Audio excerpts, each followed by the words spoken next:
Hi, everyone. Welcome back. This is another episode of Matt Talks. And this time, I thought I'd bring someone in to talk about something completely different. Rogier is joining to talk about us, the future of work and how you book desks in very cool places, which feels left field, but there is definitely a connection to hospitality. But maybe let's start with a short introduction, Rogier. What do you do?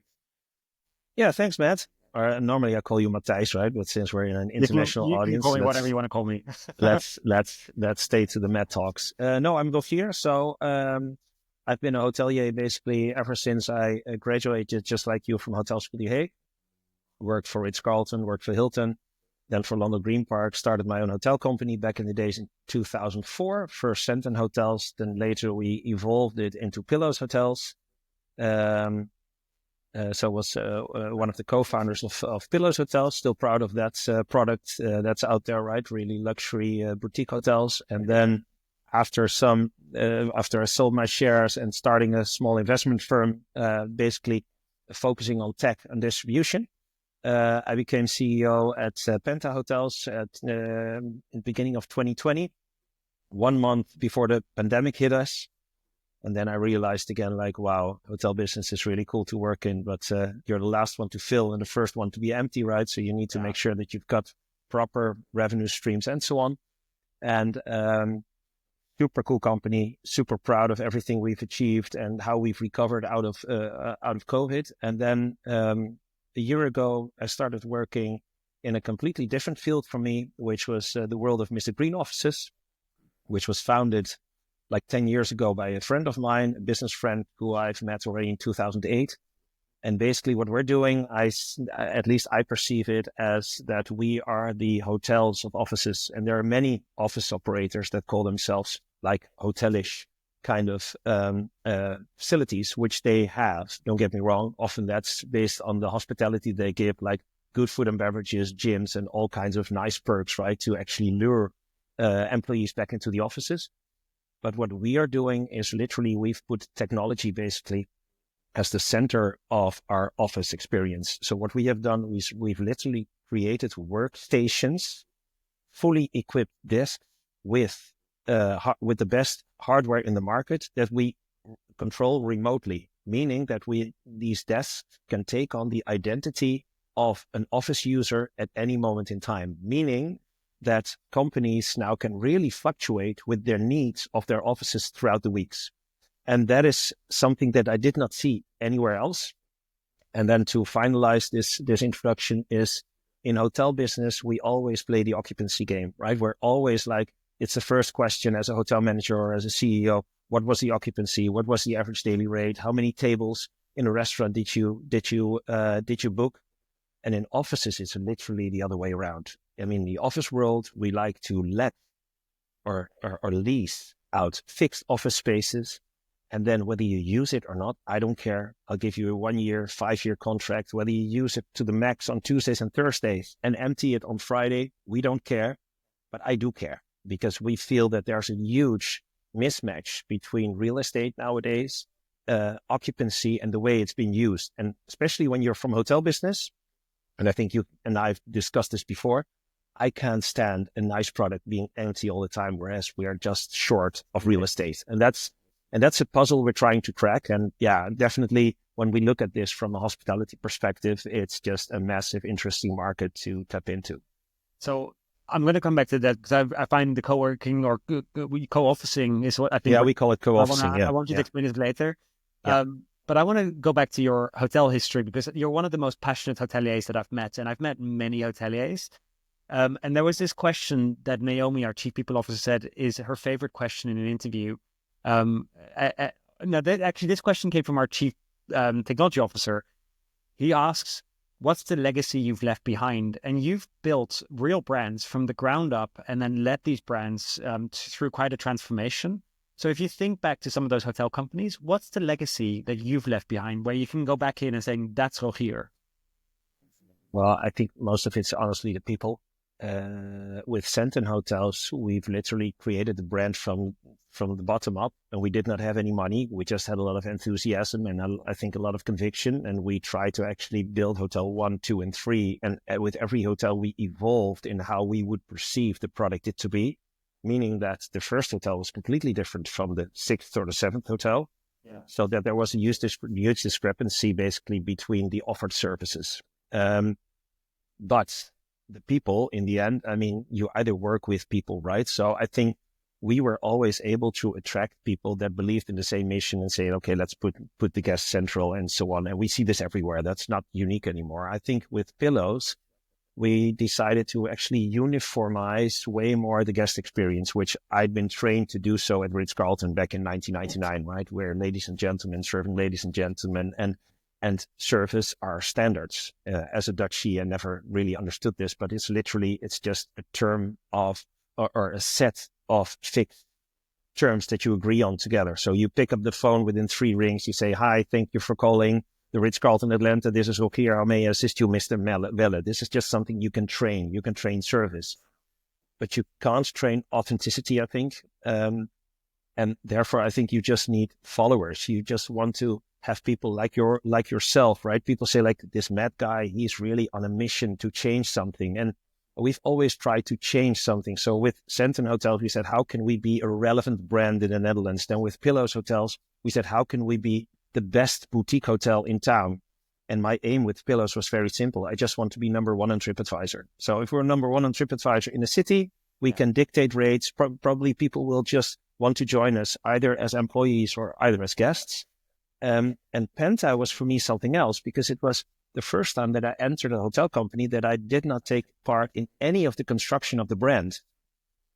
And there I literally, so there was still a lot of ego involved from hindsight with Centon and also with Pillows. So I said like, yeah, that's, and after also the experience that I had with our own hotels, whether obviously there were all other shareholders involved, with Penta was completely different. The 1.5 years of sabbatical that I had since selling my Pillows legacy towards Penta, I've been reading a lot, taking on a lot of new meetings, investing in some other companies, and also learning about business strategies. And you know, I'm just a copycat, so I'm not someone who really invents something, but I really like this Netflix principle saying like, all we do is based on the question, is it good for the company? So you have to step aside once you see that someone else can serve the purpose of the company better than you. So put your ego aside. And that's definitely something that I have tried to implement within Penta, saying like, okay, this brand is wonderfully established. It's not about, do I like the furniture? Do I like the brand or whatsoever? No, I just wanted to make sure that we would build on that legacy that was already there. The only thing was I started on Feb 1, 2020. I went skiing in the last week of Feb, and then we said, oh, this COVID might just derail us a bit. Well, we all know what happened since, and we've had our discussions on that. But so from that perspective, my legacy from Penta, I can't say that I really constructed it, because we actually had to let go of a lot of the principles, especially during COVID. But I think the only legacy you can really achieve, or at least that's my goal, is that when people are looking back to the time that we have been working together, so me with coworkers or colleagues or supervisors, that we think like, hey, that was actually a good time. And I would actually, if Rogier calls me or someone else calls me, say, I would immediately embark on a new mission with you, no matter what you're doing, providing that I'm in the market. I think that's the biggest legacy in the end, because in the end, we follow people and we follow the conviction of this person that he or she is working on something he truly believes in. And yeah, that's why I also now embarked on this journey in this particular business. And as a traveler, if you think about all of the travel experiences you've had in hotels, is there something that you're like, why are we still doing this today? Like, what's really frustrating you in hotels that you wish that we could just go and fix? Oh, I think it's just, I was just talking about scarcity in real estate, but there's also scarcity in people. And I think we still make people do a lot of stupid activities that we should no longer do. So anything that's repeat, anything that does not add to the equation, especially now with AI, right? AI is so much smarter than we are from a cognitive perspective, but not from a social perspective. And I think bring in the social aspect of anything we do,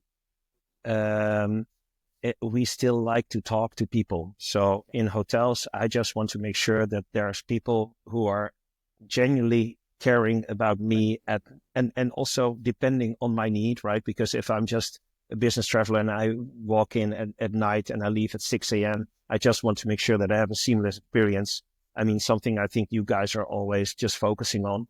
Yeah. But when we go on But the holidays thing in we the can't upcoming fix, week, the thing sorry? well, I can help automate the boring stuff, but how do we get hoteliers to get excited again about hiring people with personalities and like who have these conversations? Because it's the thing that I struggle with is like I want to have conversations with people, but not about my Yeah. or my credit card. And how do you find that spirit? Yeah, but I think that starts with making positions relevant, right? So I think what we have been doing in the last 20 years, we have carved out so many of the specialties. I think that many people in hospitality were actually trained to do. So actually we're taking everything out, right? We used to do our own F&B. Oh, maybe another company is smarter in F&B, Yeah. housekeeping. So we started outsourcing a lot, meaning that we've carved out, I think, a lot of the interesting and relevant aspects that can actually help enhance a guest stay. And I'm not saying that we should reverse this.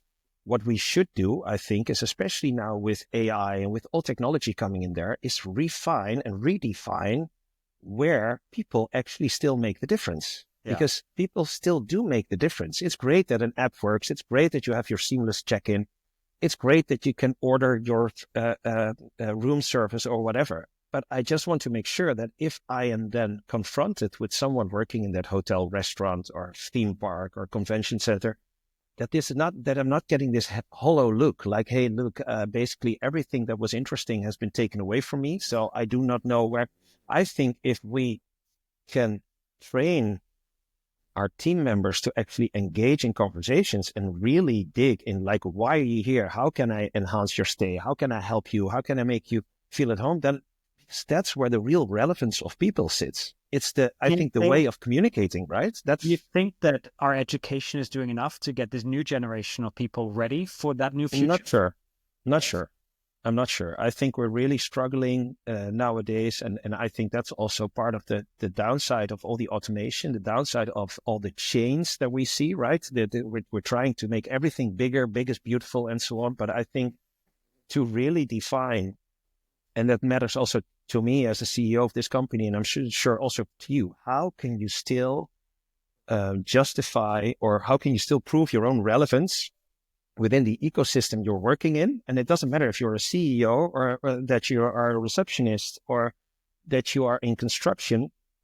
I just want to feel relevant in what I'm doing. And I think a big part of also education there is the soft skills, is checking in with people. And then I don't mean digital check-in, literally the personal check-in, saying, hey, how are you doing? And yeah, that I have the feeling of, yeah, it sounds a little bit missionary, but the feeling of belonging, and say like, hey, I matter, and everything that I do actually adds to, and in hospitality then to a better stay and a happy guest, because it's, in the end, happy employees, happy guests, and the other way around. Yeah.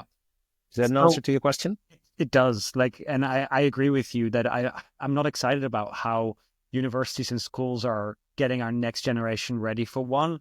How do we leverage this new technology in the smartest way possible? And like, we should not be learning from books anymore. And there's this school here in Amsterdam, Codem, which is a peer-to-peer learning school, and they don't have teachers. They just like, go and figure it out. This is the problem I want you to solve. Go and figure it out. And if you don't know, ask your colleague.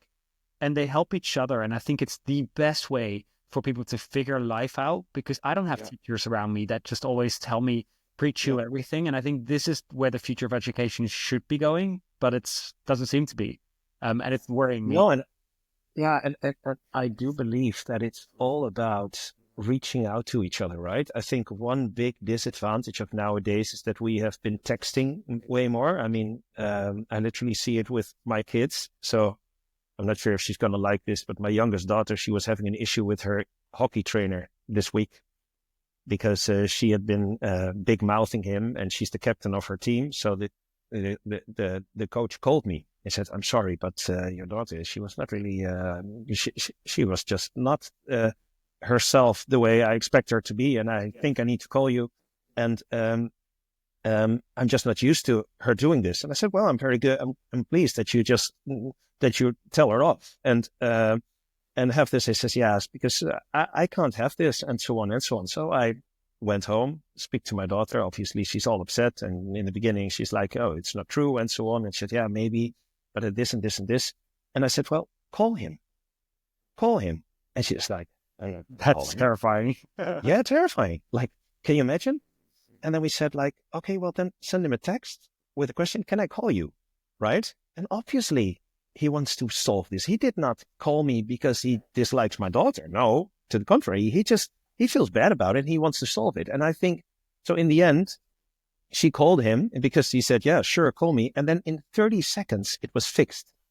It was just, and she was so relieved. And I think that for me is such an important example of you can have all the technology in the world, but sometimes we just also have to talk to each other and reach out and check in, like I said. And that is something I think technology will not fix. And that's something that I do not want technology to fix, because in the end, it's all about, do we feel nice and happy and at least cheerful or satisfied with what we're doing? So anyone I ever call nowadays, I call with FaceTime because I want to see people, because I'm so used to on camera and I want to see people. But a lot of the older generation friends that I have are very uncomfortable about this. They're like, oh, Matt's calling me with camera again. Yeah. I'm like, yeah, but I'm craving this really personal call, and just voice just isn't cutting it anymore for me, because I think that human connection, you can get it through digital, but it does need more than just voice to have the real conversations.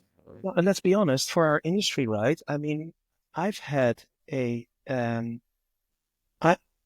was quite scared in the beginning of COVID that we said, like, hey, is this business coming back? I mean, are we just going to be digital all the time? And I remember being in Frankfurt on my own because there was no one in the office, and I did not see any of the flights coming by, which I think was a good thing. But nevertheless, so like, is this ever coming back? But the pace at which this came back is just a justification of the fact that people just want to see each other. And that's why in your business, in our business nowadays, right? Maybe they don't have to be in the office 5 days a week anymore, but still, you talk about remote first. I also believe a lot in remote, but I don't believe in remote only. I think people need to interact live because it's just different. Yeah. That's I think, something that we definitely can have learned from something like COVID, which I think is a very valuable lesson for, I would not be scared anymore if a next big disrupting event would come and say, oh, we'll stop flying, we'll stop traveling, and so on. To the contrary, I think. Yeah, we'll figure it out.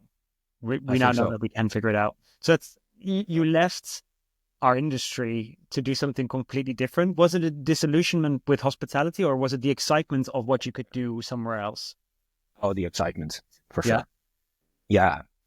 I saw this, and like I said, I've seen, I like to just look not only within our own industry, but also what's out there. And probably it also has to do with experience and with age. My kids are getting older, are going into college, are looking for a dorm, see what housing issues we have nowadays. And then, especially in Holland, we lack 400,000 houses in the Netherlands only. And we're talking about all these regulations and nature, and we can't build. And it's not a matter that we do not have enough real estate. We just don't use it properly. And we as hoteliers, like I said, always look at how many rooms are occupied, how many tables are being sold, how many meeting rooms. And I think hotels are doing quite well, right? I think it's the nursery homes that are always at 100% occupancy.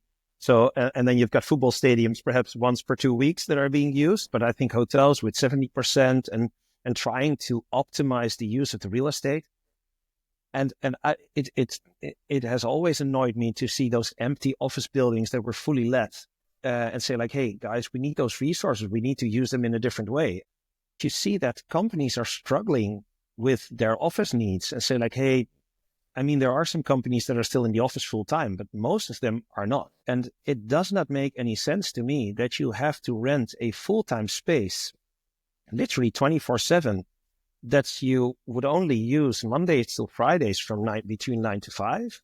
And then not even during those Mondays to Fridays from 9 to 5 being able to achieve a 70 or 80% occupancy. Because simply there was no tool to do that. What solution that Mr. Green offers to solve that particular problem? Well, I can actually switch so we're here in one of our offices.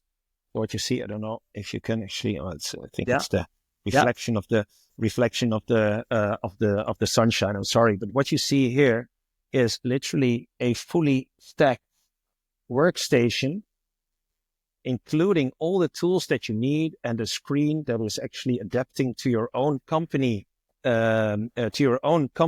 identity, which you can book basically on the left side with your phone. So if Matt is a member with Mews, you put your phone over here, and then you'll see welcome Matthijs Welle with the logo of Mews on it, and you're in your own environment, and you can just book this office. This office has 5 desks. So imagine a team of Mews would be working together for 2 days with 5. You would book this office, and you would be entirely in your own corporate identity, and in a safe digital environment, so that you can actually work properly. So literally offering kind of a hotel-based occupancy need for your office. And since we have fully decorated this, you do not need to bring anything. So imagine you and I having a new business idea, and we say like, hey, let's do something else. We just go to the Chamber of Commerce, get ourselves a logo, get 2 laptops, and in the afternoon we can work here and we can host our guests or our business partners in our own identity. And that way we can just mix and match and Tetris the entire week into a way that we say like, hey, we can actually achieve occupancies that a hotel would be proud of instead of the other way around. And also therefore saving space and saving costs. So if on a Friday, it gets quieter normally because people that are told that they have to work from an office 3 days a week are probably Tuesday, Wednesday, Thursday. I'm assuming Mondays and Fridays are quiet. So does the price change on a Friday versus a Thursday? Yeah. Yeah, with us, the Mondays and the Fridays are the busiest days. So we talk about camel weeks. I don't know if you've heard about a camel week in offices, Tuesdays and Thursdays. Our busiest days are Mondays and Fridays. And Friday is our busiest day.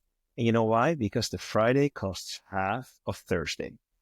And then all of a sudden companies say like, so if I move my people to the offices on Fridays, I save money and they do not have to be stuck in a traffic jam. So what we do is we first sell the shoulder days, Mondays, Wednesdays, and Fridays. And then we start selling the Tuesdays and the Thursdays. So the fact that we hear from all these big office providers, but also in the big banks and insurance companies, like, we're closing down our offices on Fridays because we can't get anyone into the office. No, that's true. They can't, because they don't have the technology and they don't have the balls, sorry to say so, to tell their team, I want you in the office on Fridays. And in return, you can work from home on Thursdays because then you don't have to end up in a traffic jam. So it all has to do with how do we reverse the behavior of our employees. But you know what the thing is? Most companies are just having an excess of office space. And what happens if you have an abundance of office space? You can tell people, oh, you can come in whenever you want because we have too much. And this is then the effect. The effect is that people start building up their own office weeks, where I think it makes much more sense as an employer to say, why don't we redesign our work week together so that we can actually work together and that we're all in the office when we want to be in the office. Yeah, and I've been talking about this a lot because I'm one of those hybrid travelers. I travel all the time and I blend my leisure into my work week, and I end up sitting in these lobbies with bad lighting, no plugs, and really uncomfortable seats, or in a corner of my bedroom when there wasn't a desk or something, and I just don't understand it. But then I don't see enough movement in hotels today. Is there a hospitality brand that you've seen where you're like, oh, they've got it right, or at least they're on the right track towards something interesting? No, I mean, we've seen business centers, obviously, in some hotels. I think there's still legacy from early in the days where you could still have your fax sent or whatsoever. Or Meeting 2000 at Hilton, remember? That there was this business desk. No, I think for me, a hotel room is not an office. So I think that if you as a hotel, especially if I would create a new hotel concept again, I would take the desks out of the best bedrooms, because it's the worst thing, I think, for me also personally. I don't want to I've seen sit in my this. room. If I've just slept No, in this room, I don't want the most no. depressing thing to then go sit Yeah. at a desk in that same room. Otherwise, we call it a guest room or a bedroom, right? Otherwise, we would have called it an office room, I think, if it would have been an office. So I think if a hotel comes up with offices that actually can be used for meetings, for sparring sessions, for inspiration sessions, I mean, that's what we're trying to do. I mean, these offices, again, we've got they don't look like regular offices. We don't have white desks. We've got here, we've got a pink desk and an orange desk and a brown desk, and we've got carpets and we've got books and there's plants and so on. So they actually feel like a living room. You can actually just have really a meeting over here. And I think to me, but you know what the thing is? I did not think about this, Matt, before I knew that there was a solution. So let's just be honest. I didn't invent this. Huh? I mean, I just said like, this is could be a great solution for hotels. I did not invent the iPad, but as soon as Steve Jobs gave us an iPad, all of a sudden we saw what kind of new opportunities came along with them. And that's why I'm saying we're just a copycat. We just try to actually connect the dots and see like, how can we deploy them in a way that other businesses can benefit from it. But if you're just a hotel and you have M&E and you have difficulty in saying like, okay, how can we fill them up? Why not turn some meeting rooms into offices, into good offices? And then all of a sudden companies might even say like, hey, I should become a member in this hotel because we often get guests. I'm looked after. I don't have to turn on the heating myself. So I can be completely, and you have your shared services. So for me, it would make a lot of sense to actually get into, and we're talking to some hotel chains already saying like, how can we have this mixed use of offices? And then for us, it can be 100% white label. It's not Mr. Green. That's why we call our entire tech stack NetOS, Net Operating System, which is just going to be a white label solution that we could deploy in any brand that feels that this is a business or a revenue stream that they want to tap into. The hardware, but also then the software behind it. So what we would do is we're now developing workstation version 7, which is just going to be a kiosk version, which you can just fully deploy. You just put it down there. We've got remote services, and you just log into like NetOS, like an extensive Wundermarkt kind of solution. So you don't have to do anything, fully OpEx driven. And we just remotely manage this for you. So imagine that Coca-Cola would be in your hotel. They enter this room and they see Coca-Cola on all the screens. Welcome Coca-Cola. And you can just work as long as you want to. And in the afternoon, you have Merrill Lynch. Then everything's out. About a hotel, what's the most underutilized space where you're like, turn that around into desks and like kind of office and co-working? I can imagine parts of lobbies. Parts of especially boardrooms. I think most boardrooms nowadays, it's all very functional, right? Like offices. Somehow we feel that we need white ceilings and we need white desks, and it needs to be very functional. Whereas I think if there's one thing we've taken on in the last couple of years, I mean, look at your office. This is your home office, I guess. Yeah. You did not put it. Did you put a white? Did you put a white system ceiling on the ceiling? I guess you didn't. No. And I look at your wallpaper, it doesn't look like a regular office. So most of the people nowadays are not really attracted to the old-fashioned offices anymore. So, and so if you actually put the hotel sauce on it, I mean, in here, it looks like a hotel. The only thing is my beds now are my desks, are my workstations. But other than that, it's just people walk in here and say, oh, that's cool. It's nice. It's cozy. I can work here for a couple of hours. And the other thing is, people are no longer at a desk from 9 till 5. People are at a desk for 3 hours, for 4 hours. But there's hardly anyone that says like, I come to the office is if I'm in-person meetings, because I find my working at home is more flexible. I can do whatever I want. I've got great coffee here. And then I've got the one day I go to the office, I make sure that I have meetings. So that's when I need private space for these meetings or a nice cafe that I go into. But very often I actually don't go to the office when I have a busy work day because that means conference calls, and I just find it at home. I can imagine. And you just want to make sure that the quality is just top notch. Yeah. I think that is, and as Ritz-Carlton, I learned the definition of quality was defect free, fit for use, on time. I've never forgotten about this. You can, I think this was just, I think was Horst Schulze and his team came up with defect free, fit for use, on time. I still use that to this same day, whether you develop a car, whether you develop a meal, whether you develop a desk, whether you develop your software, right? It has to be defect free, fit for use, because it needs to make sure that I have the right plug that you can actually stick by. I can have the best plug, but if it doesn't work with my computer, it's still not fit for use. And it has to be on time, right? If nowadays, especially now, when we're in a call and you're 10 minutes late, you can be the best guy in the world, but you feel like, hey, why have I been waiting? So anything that sticks to this, we've also put this, and we use this to this day. If that is the way you work, so with us also, all workstations are spotless all the time. All chairs are best quality, because it's always in an office. I don't want to sit in that corner because that has a lousy screen or this doesn't work. I know which desk not in our office. Yeah. And that is something that we don't have. And if you put that into a hotel, your hotel proposition, I think you can slam it really. And, so explain me the difference between co-working and co-officing, because I'm not sure I follow, but I think you can explain this much better. Yeah, so we are up to today, a co-officing concept. Co-working we see in many places. And I think co-working has been an inflationary definition, meaning that there's a lot of co-working. There used to be a lot of co-working at Starbucks, right? Basically, you just saw a table and a chair, you get yourself a latte macchiato, you start working on your laptop, and all of a sudden we were co-working. Lots of freelancers all together.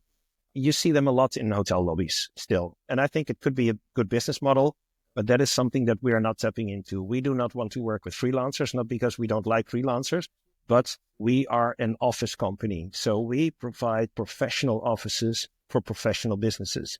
And what I've often seen, especially in those hip, trendy places, that they're filled with freelancers that are actually looking for work, right? And want to spend as little as possible. And then I think if pay nothing, expect nothing. So I want to make sure that the companies who are a member with us, have just the best experience and are only surrounded with other companies. And that's why we call it co-officing. And because you actually share different offices on different times of the week, but always within your own secluded environment and with your own corporate identity, which I said is corporate grade secured also from an IT perspective. That's why we call it co-officing, because otherwise you might get the feeling like, hey, are we all in this big place where there's a lot of noise? No, to the contrary. That's not what we do. I can imagine that hotels do this co-working.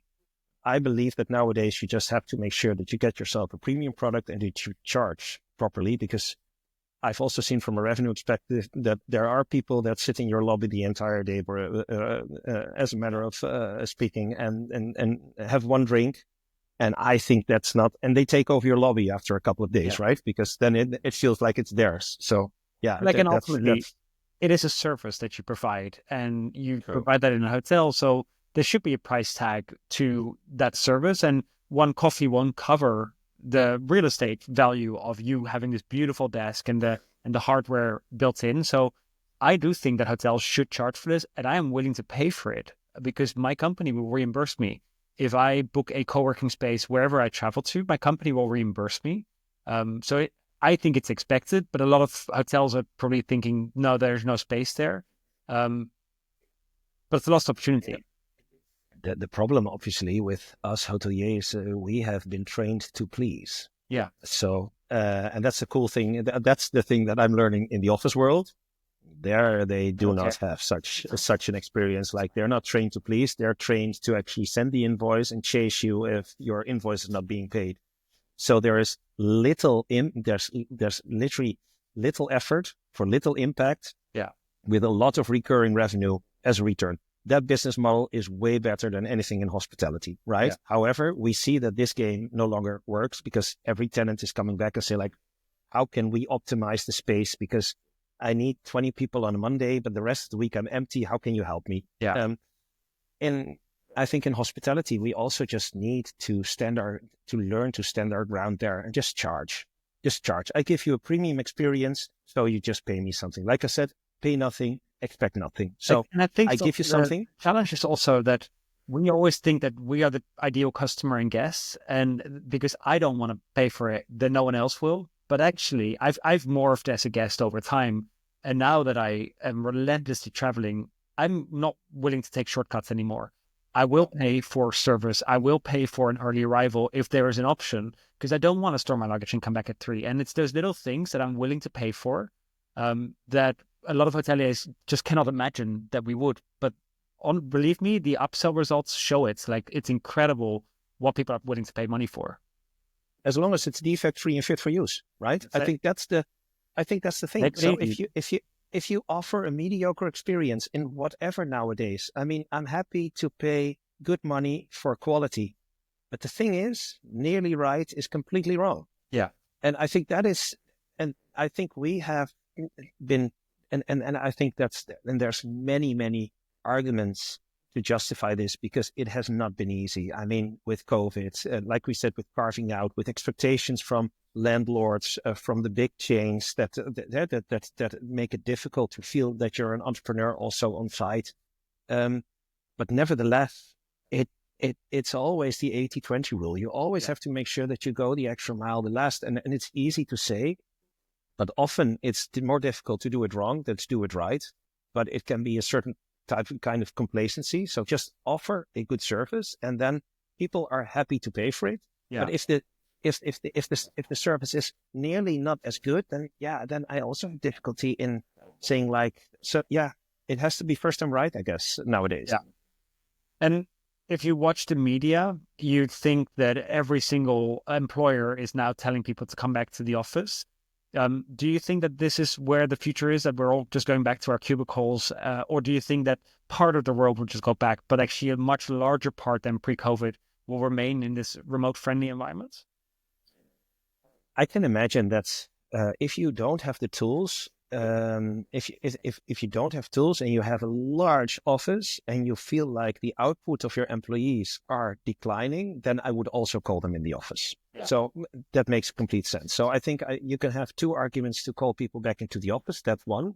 I feel like our systems, or you don't have the right project management, or your entire management, just you feel like I'm no longer in touch with my employees, or no longer in control, or you want to reorganize. And I'm pretty sure that with many companies that have called people back in the office, say like, that's an easy way to say like, oh, I need to go back to the office. I'm not going to do this. I'm going to look for another job. Yeah. I think that if you give companies the tool to no longer have to use or have to pay for offices they no longer use, I think then everyone would find a fit that works. Because I never expected during COVID that everybody worked from home, right? That we would end up in those massive traffic jams again.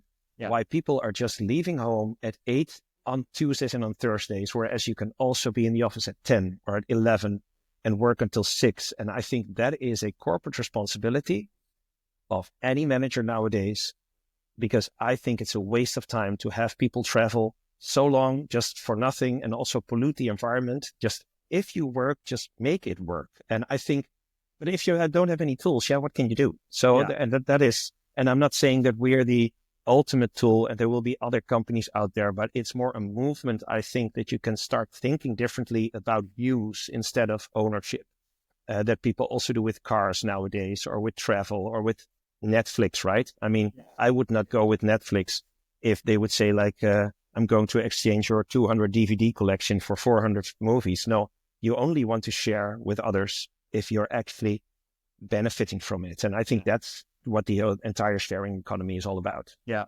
And hoteliers understand this. We as a company have gone fully remote, which is strange because we used to be all office based, and then we became hybrid, and we thought hybrid is probably the worst of both worlds that we're having, because our whole culture isn't built for remote, but it also isn't built to be back in the office. And at some point we said, no, we have to pick a side. We cannot be hybrid. Hybrid is awful.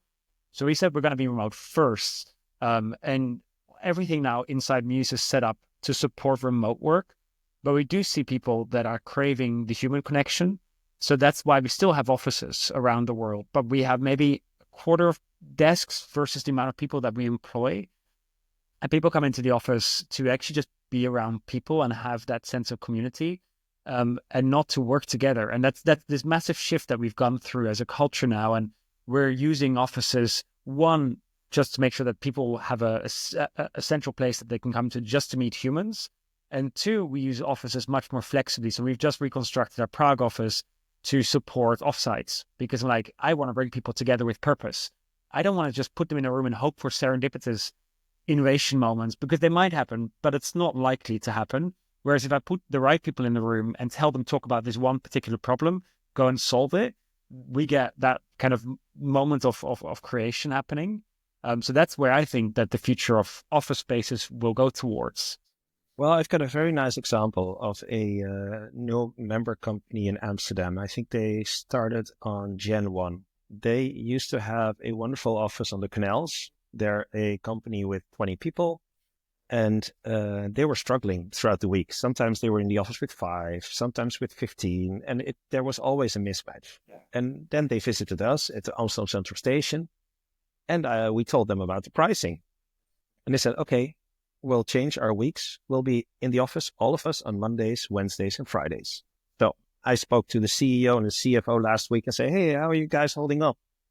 And they were saying, like, we were actually quite scared to say, like, what is this going to do with our team and the sense of belonging or the sense of being together? And you know what? They said, it's way better, because all of a sudden now we're all in the office, and this is a small company, but nevertheless, they're all in the offices now on Mondays, Wednesdays, and Fridays. And they team up way more because they know they're all there, because they have the flexibility of not going to the office the other 2 days. So, and then part of their team said, is it okay if we also go to the office again on Tuesday? So a small part of the team that are always working together on projects are also there on Tuesdays. So the fact, it's exactly what you're saying, Matt, is people start thinking differently and say, like, hey, if we can cooperate and you don't have fixed spaces anymore, if you and I are in a project and we say, like, next week, Tuesday and Wednesday, we'll work with 4 people, you just book an office for 4 people and you can just start working instantly. Use the clever touch board and so on. Yeah. And I think that boosts one, I think, sense of belonging and craving to be together and create your company. I think your company culture is no longer defined by a sign on the wall. I think it's about being together with the people working on projects at the same time, having lunch, having dinner, go to a gym together. I don't know, but I think that's why people want to work together. I think it doesn't have to do with a fixed spot anymore, at least not for me. So last question.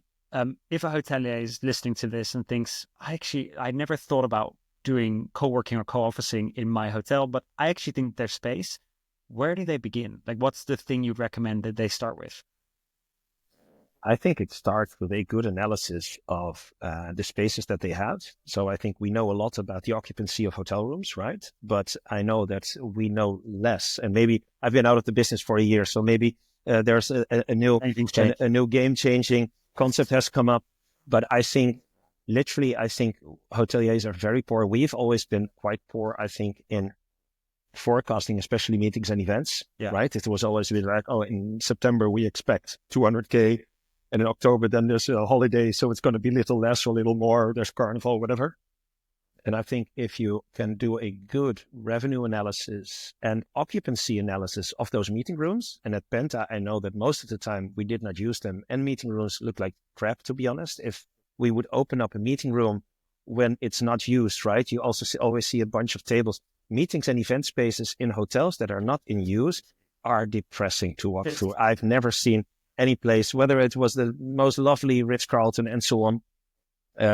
So I think if you see that your business mix consists of many working travelers that you see are actually asking for places where they can work, or you see teams of companies coming in and say, like, hey, if I would have had an office with 8 desks and workstations, so not a desk is a table with a chair, but a workstation with all the tech, if I would have been able to offer this, what would that have done to my revenue? And I think if you can define this, or you see a lot of offices in the neighborhood of your hotel that you feel like they're empty all the time, yeah, it's just, yeah, it's like entrepreneurship, right? Do you sense that it's an additional revenue stream? If you believe that is, and especially the hotels that I used to operate, I know that many of them would have benefited from this, but it wasn't there. So I would not have known how to set this up, because you want to remotely manage this. Just put a desk and a black screen and a keyboard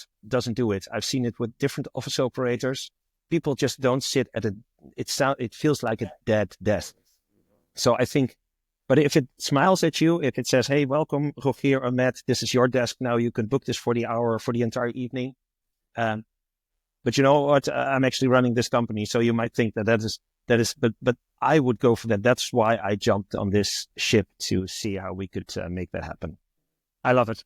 Mews is moving in Amsterdam in just a Me couple too. of weeks to your office space, and I'm so excited to experience this live, because obviously I've got the tour, but I actually just want to like experience like what it's like to just sit down at a desk, plug in my laptop, everything powers up, the desk moves to the height that I want.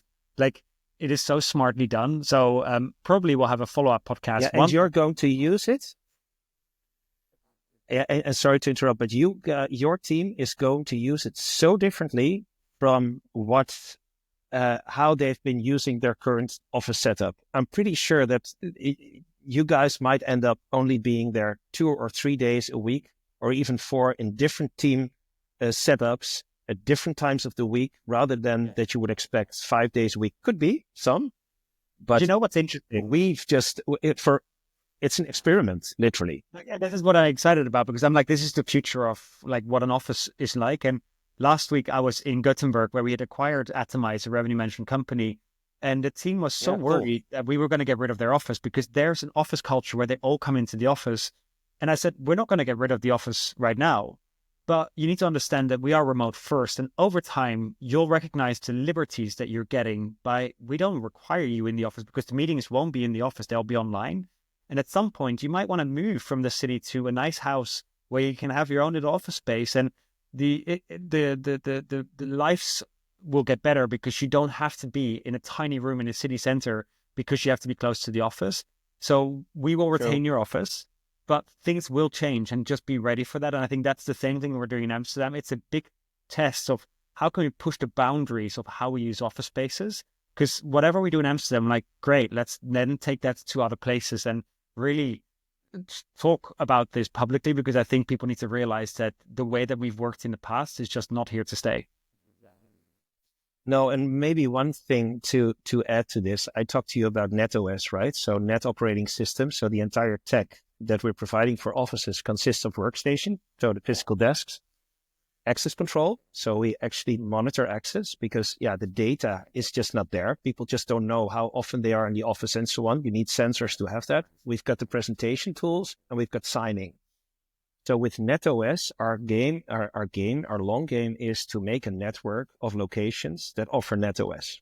So imagine that Hampton by Hilton would say, like, we want our own workstation solution with NetOS. And that's the Hampton workstations. Powered by NetOS, and they can switch on NetOS network access in the future. So when you are a member with Mews at Mr. Green, which is also powered by NetOS, you can access any location in the future where NetOS is. And then you know that wherever you go, you will always have this premium workstation. So that is why this quality is so important. And if we can create a network, then exactly your fear of your team in Copenhagen will be like, guys, there is, and this is a long game, don't get me wrong, but go big or go home, and we decide to dream big in this stage.